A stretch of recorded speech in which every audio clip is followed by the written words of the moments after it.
하는 연습하는 일이 쉽지 않았을 텐데 오늘 이렇게 감동을 선물로 주신 우리 찬양대원들 건강을 위해서 여러분 기도해 주시고 다시 한번 박수로 응원하고 격려하도록 하겠습니다. 고맙습니다.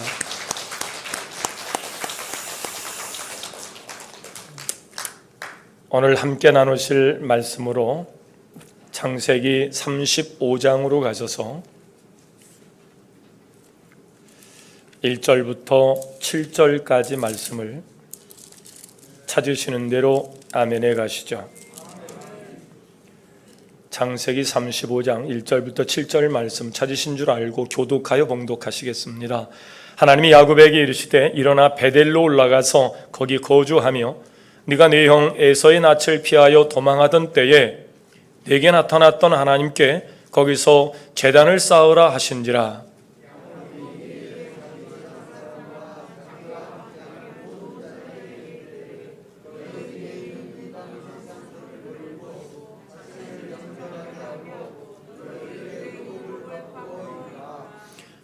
우리가 일어나 베델로 올라가자. 내 환난 날에 내게 응답하시며 내가 가는 길에서 나와 함께 하신 하나님께 내가 거기서 제단을 쌓으려 하노라 하매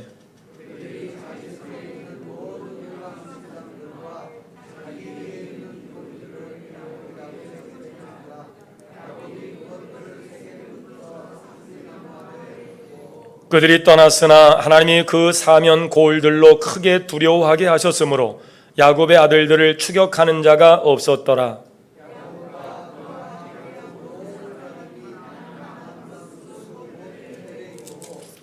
그가 거기서 제단을 쌓고 그곳을 엘베델이라 불렀으니 이는 그의 형의 낯을 피할 때에 하나님이 거기서 그에게 나타나셨음이더라. 아멘. 우리 옆사람과 인사하겠습니다. 참 잘 오셨습니다.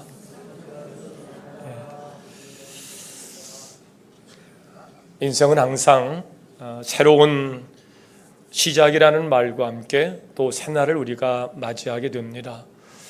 2021년을 보내고 또 새로운 한 해, 또 1월을 보내고 새로운 2월 달을 맞이하셨고 또 새로운 한 주간 그리고 새로운 날을 매일같이 맞이하게 되는데요. 그러나 그 새로운 시작은 어디서 갑자기 뚝 떨어지는 새로운 시작이 아니거든요. 지난 과거의 역사가 이어져 오는 그 틀 안에서 우리가 새로운 날을 만난 것입니다. 그렇기 때문에 인생에서 새로운 시작을 할 수밖에 없는 상황, 꼼짝달싹할 수밖에 없는 그런 어떤 위기의 상황 속에서 새로운 시작을 계획할 때는 지난 날들의 삶을 어떻게 정리하고 새로운 삶을 시작할 것인가에 관한 이것이 함께 맞물려 돌아가야 돼요. 그러니까 나를 새롭게 새로운 삶의 자리로 옮겨 놓을 때는 지난 과거에 그럴 수밖에 없었던 상황을 어떻게 정리하느냐, 그리고 그동안에 얼룩된 역사가 반복되지 않도록 이제 새로운 역사는 어떻게 시작할 것인가, 이거 함께 맞물려서 새로운 날, 새로운 달, 새로운 한 해를 설계하는 것이거든요. 오늘 우리가 살고 있는 이 시대가 그런 즈음인 것 같아요. 계속해서 코로나와 함께 살 수는 없거든요. 이렇게 난지 돌도 지나지 않은 아이에게 마스크 씌워서 일상을 그렇게 계속해서 살 수는 없지 않습니까? 이 위기의 시대에 우리는 내일을 소망하기에는 거치는 것들이 너무 많아요. 코로나의 경제적 어려움들은 고스란히 포스트 코로나 시대, 코로나 이후 시대에 그것이 우리에게 그대로 결과로 나타나게 될 겁니다. 이렇게 저렇게 중소상공인들 또 구제하기 위해서 나라가 빚을 얻어서 국민들을 지금 살려가는 것 아니겠어요? 그냥 한국은행에 돈 찍어내서 그 돈이 우리에게 오는 것이 아니고 우리가 나중에 다 허리 동이고 갚아야 할 돈, 그 빚을 내서 우리가 서로 n분의 1로 나누는 것이거든요. 이게 빚잔치를 해야 할 때가 올 텐데 그걸 어떻게 해야 될 것인가? 동서 이념적 대결에 그 사나운 기운이 사라지는 듯 하더니 이제 신흥 중국이 올라서면서 미중 경제적 전쟁이 지금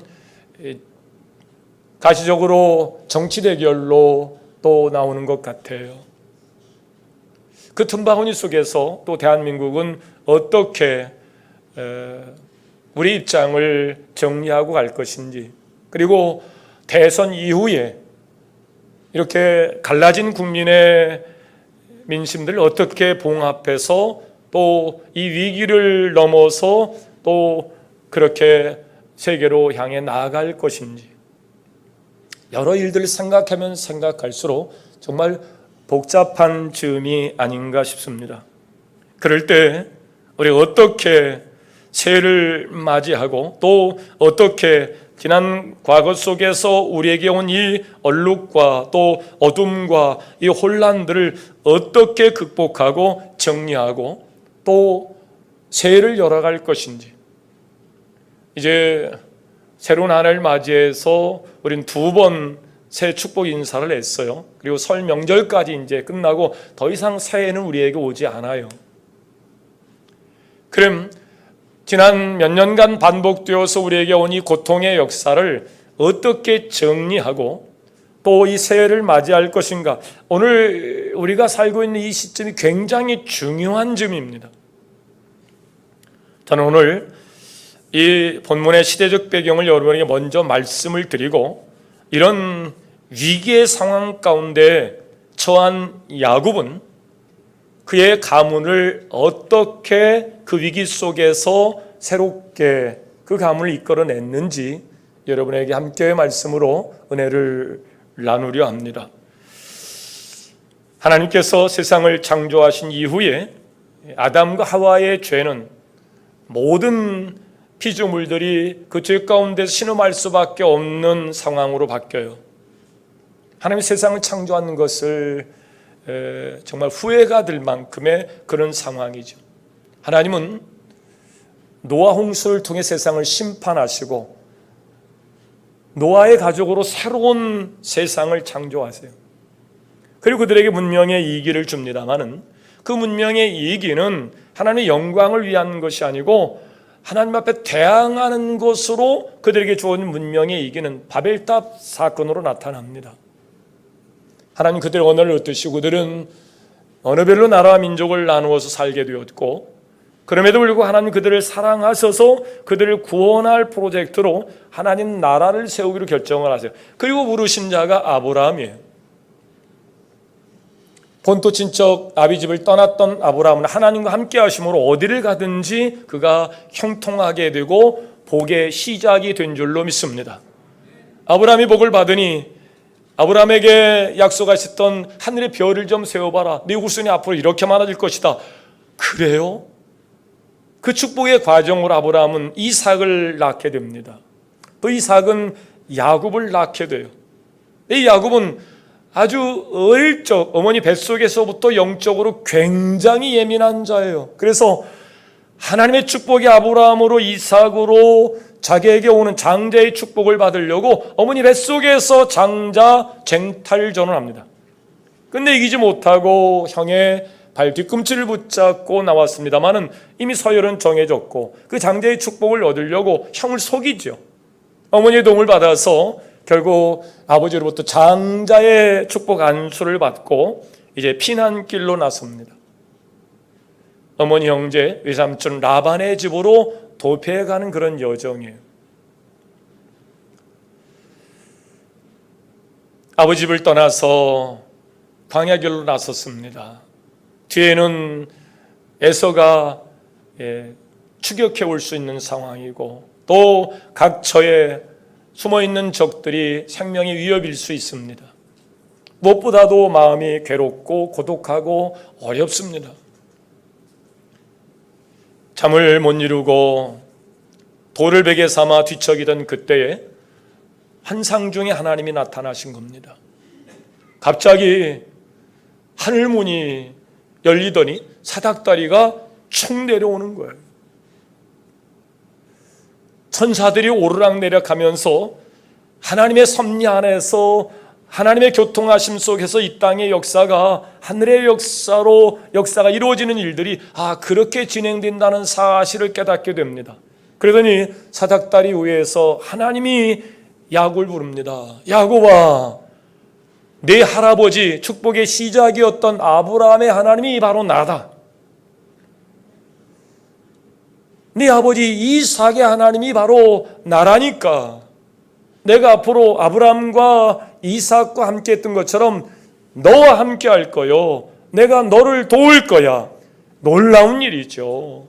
외롭고 고독하고 또 어머니의 도움을 받아서 삼촌 라반의 집으로 피신해 가지만 그곳에서 그의 삶이 어떻게 될지, 또 추격해오는 야곱의 이 추격은 어떻게 해결해야 될지, 얼마나 괴롭고 고독하고 외로운 마음이었겠어요. 근데 하나님께서 그에게 나타나서 이야기하는 겁니다. 그런 이 현장 속에서 이 야곱이 큰 고민 가운데 있었던 이 야곱이 그 문제 해결을 이루어가는 일들로 오늘 여러분과 함께 은혜를 나누려고 합니다. 그렇게 야곱이 외삼촌 라반의 집으로 가서 하나님께서 만나주신 그 축복대로 복을 받아요. 4명의 부인을 얻습니다. 그리고 12명의 아들을 낳게 돼요. 딸 디나와 함께 하나님께서 그에게 복을 주시니까요, 외삼촌은 그의 것을 빼앗으려고 지혜를 발휘했지만, 그러나 역사를 주관하신 하나님께서, 아브라함의 하나님, 이삭의 하나님, 야곱의 하나님이 되어주신 하나님께서 야곱에게 복을 주셔서 오히려 외삼촌의 것이 전부 다 야곱의 것이 되어서 그냥 부를 이루고 또 여러 후손들과 함께 그가 다시 아버지 집으로 귀환하는 자리에서 일어난 사건이 오늘 이 사건입니다. 그가 그 베델에서 하나님을 만났고 그곳에 단을 쌓고 그곳에 다시 돌아와서 제단을 쌓기로 약속했던 그곳이었습니다. 근데 이 야곱이 외삼촌 집에서 나와서 목적지를 향해 가다가 그만 미혹을 받습니다. 아마 여러 자녀들의 요청이지 않았을까 싶어요. 성경에 그런 내용은 안 나옵니다. 추론해 볼 때 그래요. 그가 아버지 집을 향하여 또 베델로 가지 아니하고 그의 목적지가 세겜이 되었습니다. 당시 세겜은 여러 여건들이 도시화되어 있고 또 정비가 되어 있어서 그들이 살기 안성맞춤일 수 있습니다. 근데 그 세겜의 그 부족의 족장의 아들이 그 야곱의 딸 디나를 너무 좋아하는 거예요. 그러니까 끝내는 야곱의 딸 디나가 겁탈을 당하게 됩니다. 그러니까 이 오라버니 입장에서는 동생이 이렇게 강간을 당했는데 그냥 말 수 없지요. 그래서 그를 찾아가서 얘기 중에 너무 딸 디나를 또 이 동생 디나를 사랑하니까, 그러면 네가 이 디나와 함께 결혼하려고 그러면 우리 족속들의 규칙대로 할례를 받아야 된다. 그러니까 이 족장의 세력가의 아들이니까 여러 청년들 남성들에게 전부 다 그 부족들이 할례를 받도록 시킵니다. 그 팀을 노려서 이 시몬과 레위가 칼을 차고 돌아가서 닥치는 대로 세겜 남자들을 죽여버립니다. 야곱이 이 사실을 고지받을 때는 이미 사건이 벌어진 후예요. 방법이 없어요.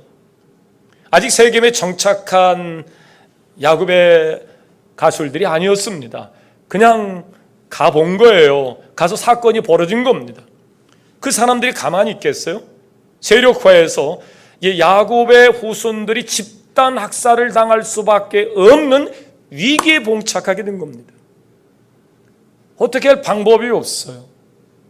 야곱의 힘으로는 방법이 없어요. 어떻게 해서 여기까지 왔는데 형의 에서를 속이고 아버지를 속여서 축복 안수를 받고 그렇게 베들레헴에서 하나님을 만난 후에 그 만나주신 하나님께서 그대로 라반의 집에서 그에게 복을 약속해 준 그대로 복을 받았고 4명의 부인과 12명의 아들과 딸 디나와 함께 이제 큰 가문을 이루어서 그래 귀한 하나님 중에 벌어진 일이에요. 어떻게 할 방법이 없어요. 그때 하나님의 음성을 듣고 야곱이 2가지 이 난국을 헤쳐갈 수 있는 방안을 그 가수들을 모아놓고 2가지를 말씀합니다. 첫째는 그가 속한 공동체의 정결 예식이었습니다. 우리 어떻게 하다가 이렇게 어려움에 빠질 수밖에 없는가? 우리는 아브라함이 복을 받았던 것처럼, 할아버지의 복을 받았던 것처럼, 아버지의 복을 받았던 것처럼, 내대 복을 받았던 것처럼, 그 다음 세대 하늘의 모래알처럼 바다에, 그렇게 하늘의 별처럼 바다의 모래알처럼 복을 받을 수밖에 없는 후손들인데 집단 학살을 당할 수밖에 없는 상황에 봉착하게 된 겁니다. 하나님의 뜻은 이게 아니었는데 왜 우리는 지금 이런 큰 고통과 이 어려움을 당할 수밖에 없는가 되돌아보면서 그 공동체의 정결치 않은 문화를 야곱이 깨달았던 겁니다. 2번째, 그가 여호와께 나아가 단을 쌓는 거예요. 역사를 하나님이 주관한다는 사실을 하늘문을 여시고 사닥다리를 내리시고 천사들이 오르락내락하면서 하나님의 뜻이 이 땅에서 이루어지는 일들을 광야에서 경험했던 야곱이었습니다. 그 외롭고 고독했던 때 하나님을 만났던 그 자리가 생각이 난 겁니다. 이 위기의 때에 역사를 주관하시고 생사옥의 주권을 가지고 계신 그분께로 나아가는 것은 축복된 믿음인 줄 믿습니다. 이것을 야곱이 생각하게 한 거예요. 그래서 이 가족들에게 정결 예식을 치르고 하나님을 만났던 그곳으로 다시 돌아가자는 제안을 해요. 먼저 우리가 새로운 역사를 시작할 때는 정리가 필요하다 그랬죠. 왜 이렇게 될 수밖에 없는가? 이걸 정리해내지 않으면 역사는 계속해서 이어집니다. 새로운 날 시작하면 무엇입니까? 새로운 한 주간 무슨 의미가 있습니까? 새로운 한 달, 새로운 한 해가 무슨 의미가 있냐고요. 계속 그 역사가 반복된다 그러면 우리는 새로운 역사를 시작할 수 없습니다. 적어도 새날이 된다면 지난 과거의 역사, 보라 이전 것은 지나갔으니 그리고 깨끗하게 정리하고 새롭게 시작해야 되기 때문에 새로운 역사를 시작하기에 앞서서 우리는 지난 과거의 역사, 얼룩의 역사, 왜 이럴 수밖에 없는가에 관한 일들을 정리하는 것이 필요합니다. 첫 번째, 야곱은 그의 가설들을 모아놓고 잘못된 삶을 돌이키는 것, 즉 회개를 요청합니다. 이러지도 저러지도 못하는 야곱이 가설에게 내린 결단은 우선 정결하게 하는 거예요. 2절입니다. 너희 중에 이방 신상들을 버리고 자신을 정결하게 하고 너희들의 의복을 받고 입으라. 옷은요, 그 사람의 신분을 이야기하기도 하고 그 사람의 정리된 마음을 표현하기도 합니다. 죄송해요, 거친 언어입니다. 미친 사람이 옷 제대로 입는 거 봤습니까? 옷은 그 사람의 정리된 마음을 표현해 주는 것일 수 있어요. 신분을 이야기하기도 하고요.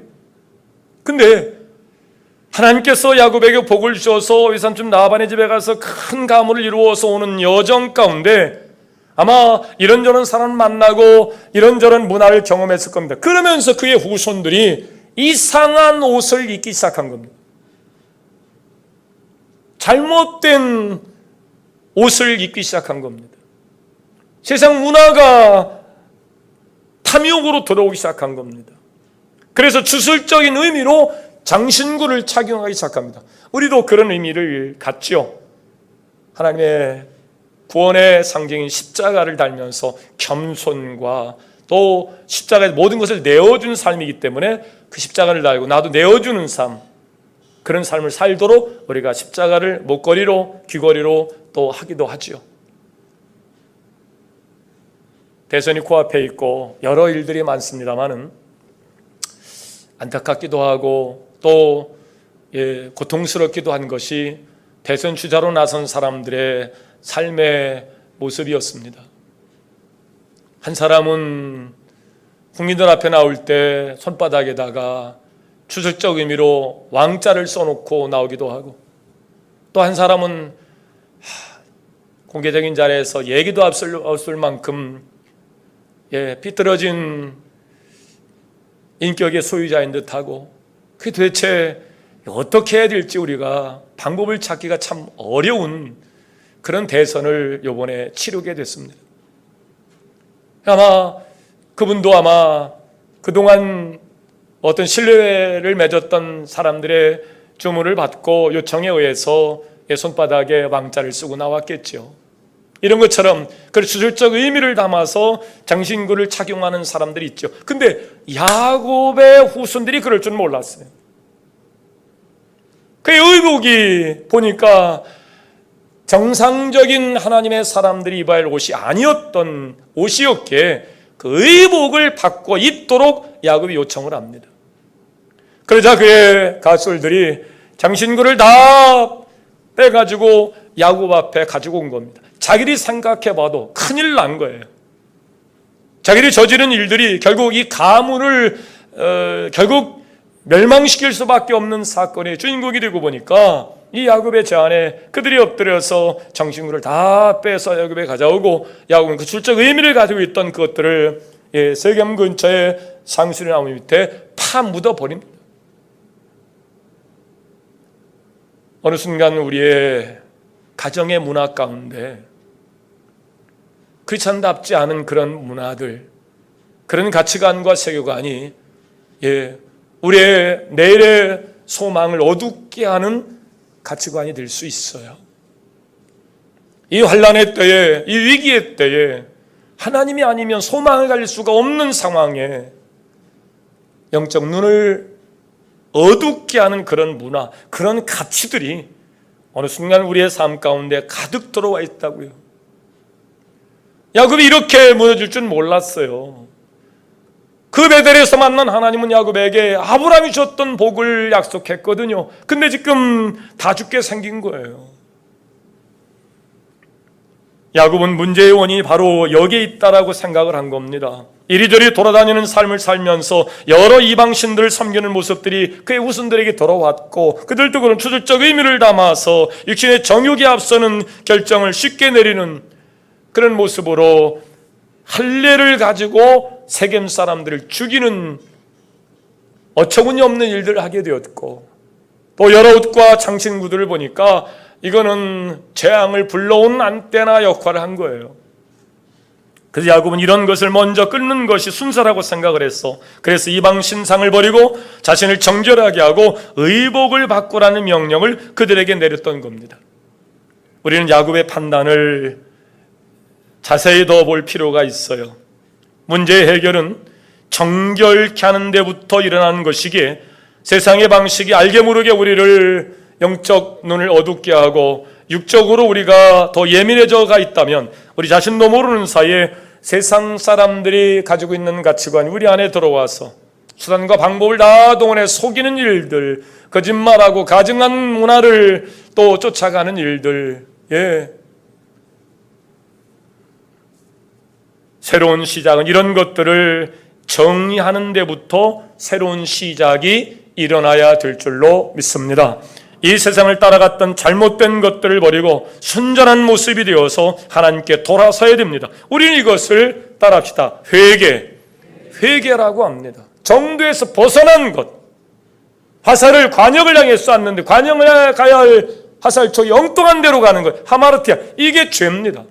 하나님 우리를 창조하실 때, 예수 생명을 주셔서 회복시킬 때 걸어가야 할 정도가 있는, 정도에서 벗어난 길을 우리는 죄라고 합니다. 죄에서 돌이키는 일들부터 새로운 시작을 해야 되는 것이죠. 야곱 가족이 모든 이방신과 귀고리를 꺼내 묻어버린 것처럼, 그리고 의복까지 새롭게 입은 것처럼 철저하게 왜 이럴 수밖에 없는 구조적인 어려움이 우리에게 왔는지, 그는 일들을 살피면서 지나간 어떤 죄악의 방법을, 죄의 영향을 받을 수 있는 모든 것들을 완전히 제거하는 것으로부터 새로운 역사는 시작될 줄 믿으시길 바랍니다. 사랑하는 성도 여러분, 앞으로의 세상은 크리스천이 살아가는데 정말 어려울 겁니다. 이런 세상이 많이 변할 겁니다. 1427년 유럽에 흑사병이 벌어진 이후에 중세의 모든 기득권을 가졌던 크리스천들의 문화가 다 무너집니다. 이제 많은 염려가 우리에게 있죠. 앞으로 이 문제를 어떻게 해결할 것인가? 생각이 바뀌어지지 않으면 행동이 바뀌어지지 않습니다. 행동이 바뀌지 않으면 습관이 될 수 없습니다. 우리 가치관의 변혁, 이 변화, 이것은 회개를 통해서 새롭게 우리가 새로운 생각으로 바뀌어져 가야 되는데, 우리는 이런 세계적 위기 앞에서 새로운 삶을 꿈꾸기 위해서는 바로 이 일, 즉 회개가 반드시 필요합니다. 두 번째, 그 야곱이 가솔들을 모아놓고 했던 제안이 여호와 하나님을 만났던 그 자리로 다시 나아가자는 거예요. 지금 위기를 해석해 보니까 곁길로 간 겁니다. 미혹을 받았던 겁니다. 정도에서 벗어났던 길을 걸어온 겁니다. 이제 야곱이 다시 방법을 찾은 거예요. 하나님 음성을 듣고 내가 이렇게 답이 없을 때가 있었다. 어머니의 도움을 받아서 집에서 피신은 나왔지만 외삼촌 라반의 목적지는 있었지만 그 광야에서 고독하고 외롭고 두려움 속에 밤을 지새웠던 그 시간이 생각이 난 겁니다. 그때 그는 사닥다리를 통해서 아브라함의 하나님, 이삭의 하나님, 이 야곱까지 책임져 주겠다는 그 하나님의 음성을 듣고 그 고독을 물리치고 허탄함과 마음에서 벗어나서 축복의 시간을 가졌던 그 야곱, 그 장소, 그 추억을 야곱이 떠올릴 수 있었던 겁니다. 3절입니다. 우리가 일어나 베델로 올라가자. 내 환난 날에 내게 응답하시며 내가 가는 길에서 나와 함께 하신 하나님께 내가 거기서 제단을 쌓으려 하노라. 여러분이 어떤 위기를 만날 때 제가 여러분에게 축복할 수 있는 것은 그 위기를 만날 때에 그 위기 속에서 하나님이 생각날 수 있기를 주의 이름으로 축원합니다. 그게 여러분 그 위기를 벗어날 수 있는 첫 번째 방법입니다. 아무리 큰 위기와 환난이 있어도 하나님이 생각나면, 하나님을 만났던 그 추억의 자리가 생각나면 모든 문제는 답이 있기에 그 문제를 해결할 수 있으리라 생각이 됩니다. 문제는 그 위기 때 하나님이 생각이 안 나는 거예요. 야곱이 아브라함의 하나님, 이삭의 하나님, 야곱의 하나님이 될 수 있었던 것은, 그 야곱이 될 수 있었던 것은 이 위기의 때 모든 가문이 집단 학살을 당할 수밖에 없었던 그 위기 속에서 그가 하나님을 만났던 그 자리가 생각이 났던 겁니다. 그래서 자식들을 모아놓고 얘기하는 겁니다. 의복을 바꿔 입자. 주술적 의미를 담고 걸었던 그 장신구들 다 내려놔라. 그리고 베델로 올라가자. 내가 환난 날에 지금처럼 위기 때에 하나님을 만나서 모든 문제를 풀었던 적이 있다. 나는 그곳에 가서 단을 쌓으리라. 예배를 드리리라. 이게 그 가솔들을 모아놓고 했던 야곱의 제안입니다. 야곱의 아버지를 속이고 장자의 축복을 받아낸 다음에 브엘세바를 떠나서 하루 동안의 긴 여행을 마치고 베델의 첫 밤을 보낼 때예요. 뒤에서는 에서가 추격해 올 수 있는 상황입니다. 그때 거기서 하나님의 음성을 듣고 전능자의 환상을 보게 됩니다.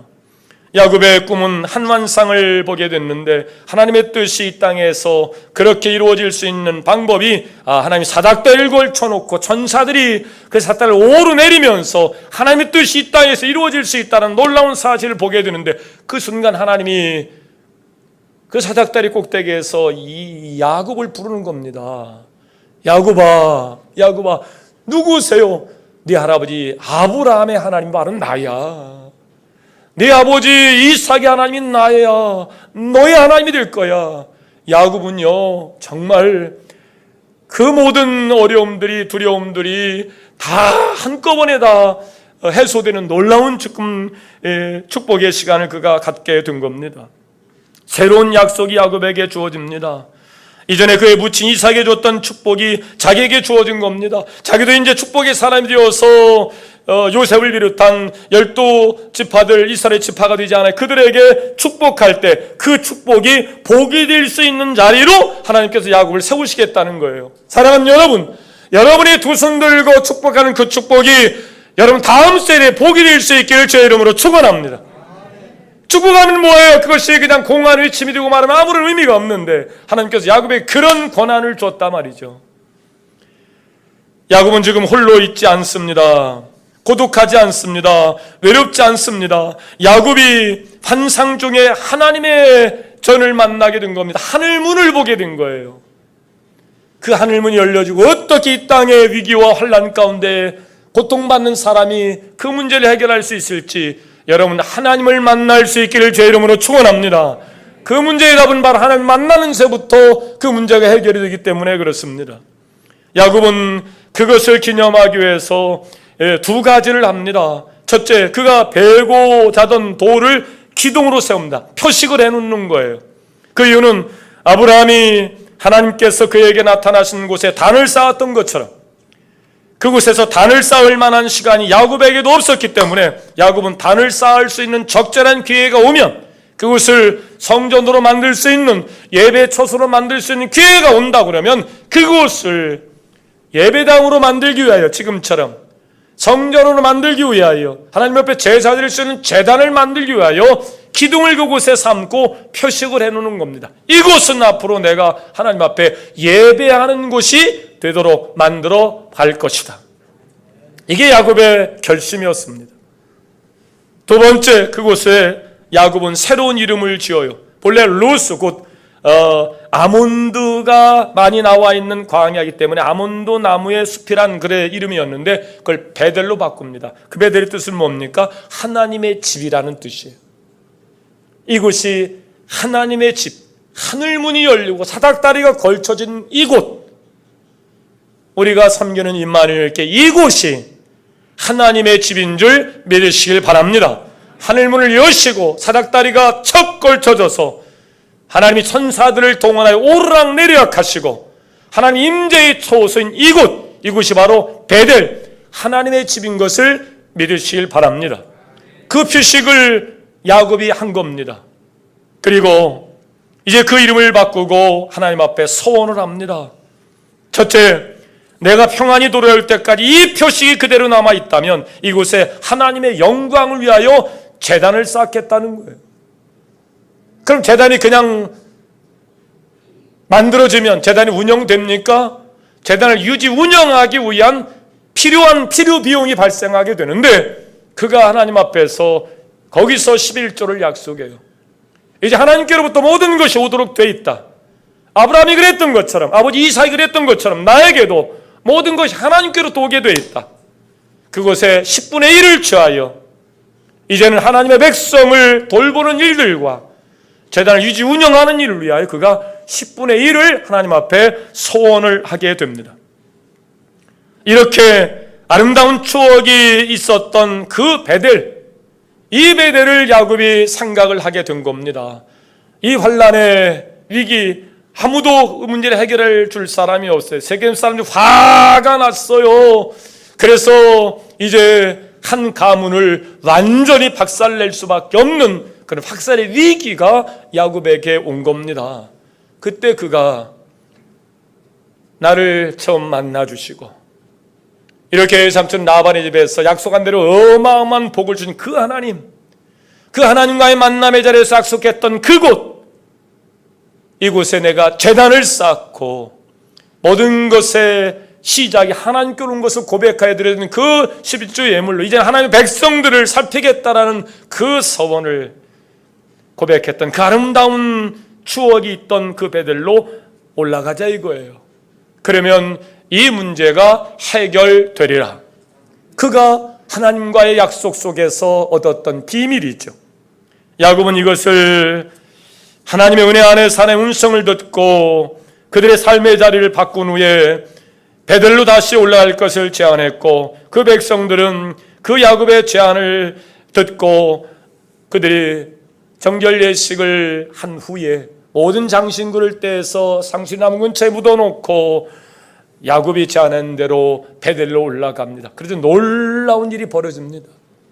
눈에 막 도끼를 품고 이 가문을 집단 학살하려고 했던 그 세겜성 사람들이 갑자기 두려운 마음이 확 들어온 거예요. 그 두려운 마음에 이 야곱의 가문을 어떻게 할 방법을 찾지를 못합니다. 잘못 건드렸다면 큰일 날 것 같은 거예요. 그 분위기 속에서 야곱은 세겜을 탈출했고 그는 다시 아름다운 추억이 깃들어 있던 베델에 가서 제단을 쌓고 그곳 이름을 이렇게 얘기합니다. 엘 베델. 하나님이 야곱과 그 가수들과 함께 하셔서 하나님의 집에서 다시 하나님을 만나는 일들로 그곳을 엘베델이라 이름을 새롭게 합니다. 사랑하는 여러분, 새로운 시작은 다른 곳에서 이루어지는 것이 아니고요, 하나님을 만날 때 이루어지는 것인데, 보통 사람들은 새로운 일에 대한 계획으로 온통 마음을 빼앗깁니다. 이렇게 하면 이렇게 하면.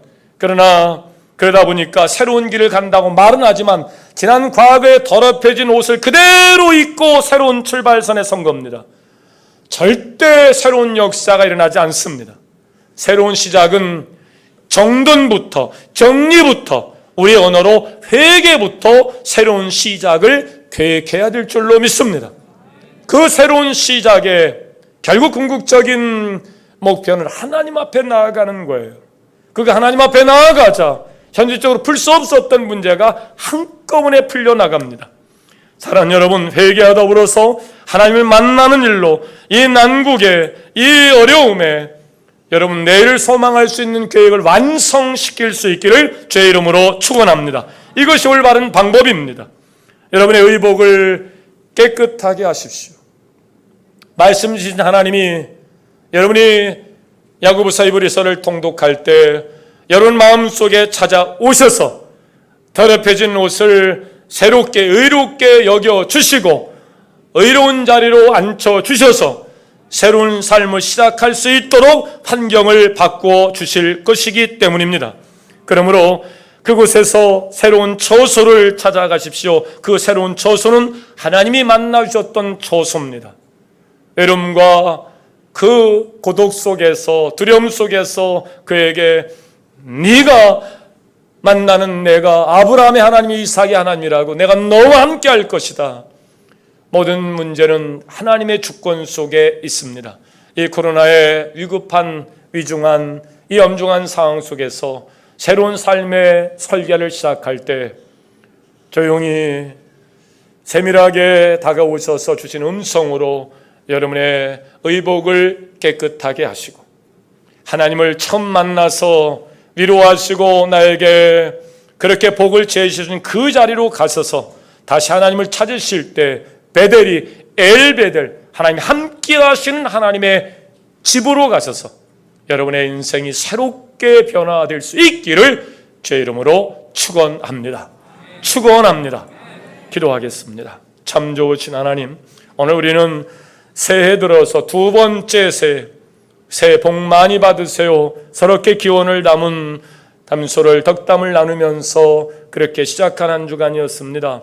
이제 새로운 한 달이 되었으니 이제 지난 과거의 얼룩의 역사 이제 여기서 중단할 수 있도록 분명하게 정리하고 정돈하고 회개하여서 얼룩의 역사가 반복되는 일이 없도록 결단하게 하시고, 모든 주술적 의미의 장신구들은 세겜 근처 상수나무 밑에 묻고 새로운 의복을 입고 처음 하나님을 만나서 하나님께서 외로움과 고독과 그 두려움 속에서 그를 만나주던 그 자리로 돌아가서 하나님을 만날 때에 현재 모든 문제가 깨끗이 해결되어지고 그곳에서 엘베델, 하나님의 집, 하나님이 함께 하신 하나님의 집에서 야곱은 새로운 가치관으로, 새로운 세계관, 새로운 인생관으로 그 미혹을 받고 위기 속에서 그가 새롭게 새로운 역사를 시작했던 것처럼 오늘 우리 믿음의 사람들 또한 새로운 역사를 시작할 때 하나님을 만나는 자리에서 새로운 설계가 시작될 수 있게 하여 주옵소서. 예수님의 이름으로 기도하옵나이다. 아멘.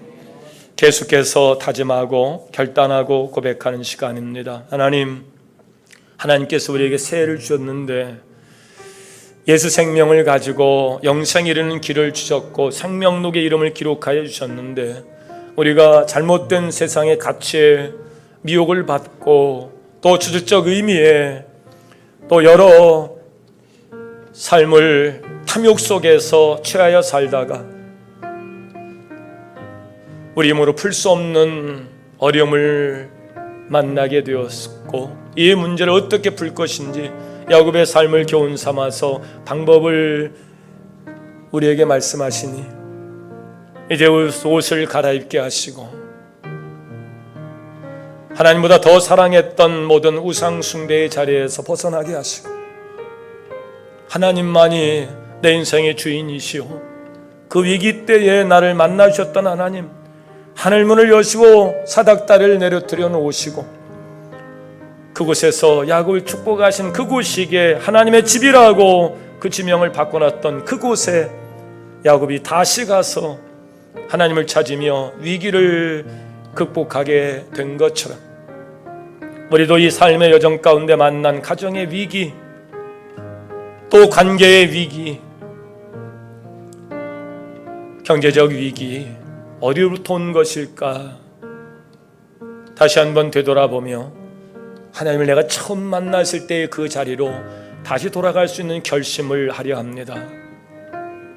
성령께서 함께 하셔서 나를 푸른 초장으로 쉴만한 물가로 인도하시고 그곳에서 하나님을 다시 찾을 때에 우리의 위기는 먹구름처럼 이제 떠나가게 하시고 다시 햇살이 비추는 삶이 되게 하시고 하나님의 보호하심 가운데 놀라운 축복의 자리에 설 수 있도록 역사하여 주옵소서. 다짐하고 결심하고 고백하는 여러분을 하나님께서 기뻐하십니다.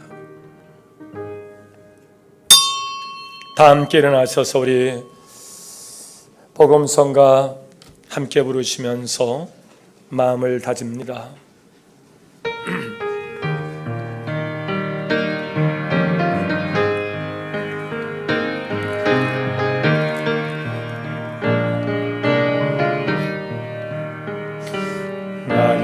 나처럼 살아고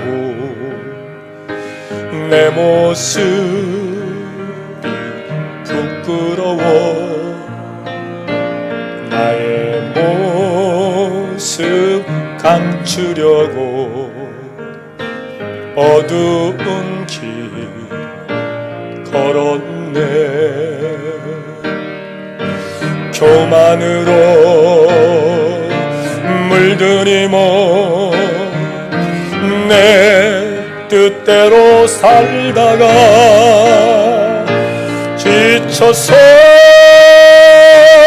넘어지고 견디다 못해 쓰러질 때 예수님 피 묻은 손 나를 잡아 주셨네 방자처럼 살아온 내 모습 부끄러워 나의 모습 감추려고 어두운 길 걸었네 욕심으로 물들이모 세상 유혹 쫓다가 세상 사람 멸시쳤네 견디다 못해 쓰러질 때 예수님 피 묻은 손 나를 감싸 주셨네 잡초처럼 살아온 내 모습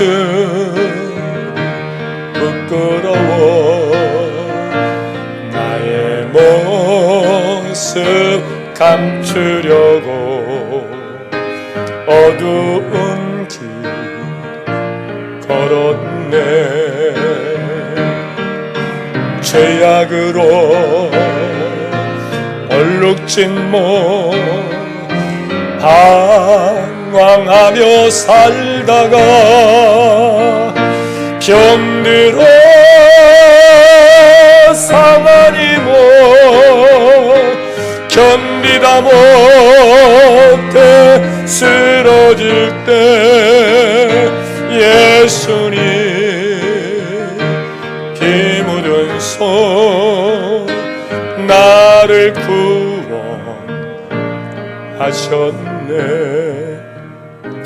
탕자처럼 살아온 내 모습, 그러나 괜찮습니다.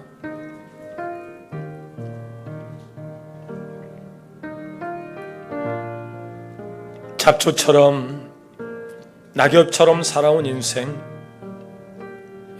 괜찮습니다. 이제부터입니다.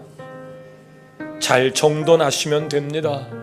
더 이상 낙엽처럼 탕자처럼 잡초처럼 살지 않겠다는 그런 다짐이요. 그리고 옷을 갈아입어야 됩니다. 거룩한 옷을 입히시려고 예수를 보내셔서 그 십자가에서 나의 모든 죄를 사해 주시고 거룩한 옷으로 입히셔서 우리를 의로운 백성 삼으셨고, 이제 하나님을 만났던 그 자리를 떠나지 않으시면 됩니다. 다시 시작하는 겁니다. 잘 정리정돈 회개를 통해서 또 우리를 만나주셨던 그 하나님의 이름을 부르면서 이제 새롭게 시작할 즈음입니다. 더 이상 물러설 수는 없습니다. 더 이상 이렇게 반복된 언룩의 역사를 쓸 수는 없습니다. 왜냐하면 다음 세대에 우리는 아브라함이 되어야 되거든요. 야곱의 아름다운 결단은 그 후손들이 위기 속에서 그 모든 문제를 해결받는 결단이었습니다. 아름다운 고백이, 저와 여러분의 고백이 하나님을 기쁘시게 하는 고백이 되었으면 좋겠습니다. 위탁의 말씀입니다. 우리의 사명은 무엇입니까?